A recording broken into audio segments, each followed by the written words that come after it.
Sino nga bang makakalimot kay Luningning na isa sa pinakasumikat na dancer ni Kuya Will? Nasaan na nga ba si Luningning?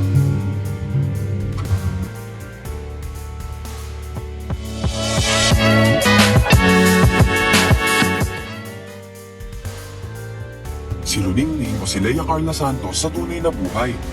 Naging parte ng sikat na show noon ng ABS-CBN na Wawawi, kung saan una siyang nakilala.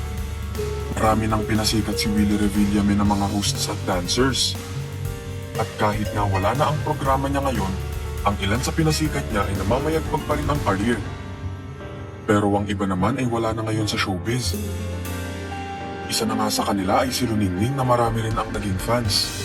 Siya'y napapanood noon sa Wawawi tuwing tanghali. Ilan pa sa mga dancers ni Kuya Will na nagpainit ng hapon ng bawat Pilipino noon ay sina Mariposa, Villa Green at Lovely.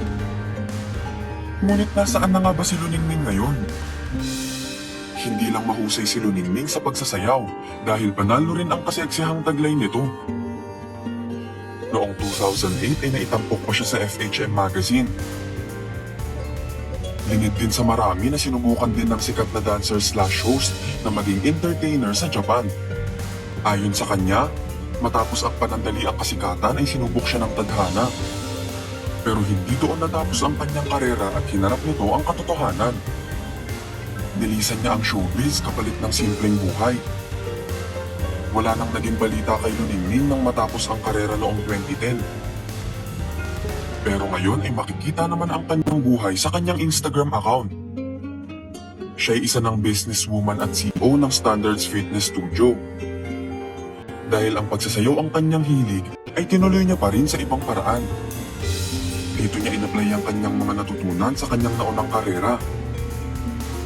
Maayos naman ang pagpapatakbo at kita ng studio at halatang masayang-masaya siya.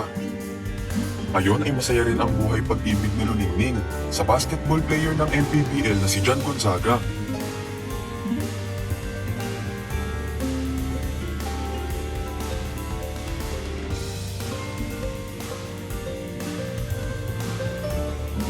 At sa pagpasok nga ng taon, ay sinapubliko ni Luningning ang naging proposal sa kanya ng long-time boyfriend.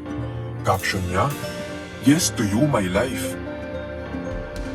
Nag-reunite din si Luningning at Kuya Will sa show nitong Wawawin nang maging special guest si Luningning sa kaarawan nito.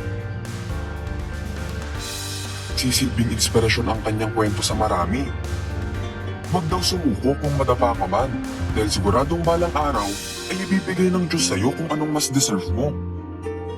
Na isang araw ay magniningning ka rin kahit pa ilang beses kang madapa.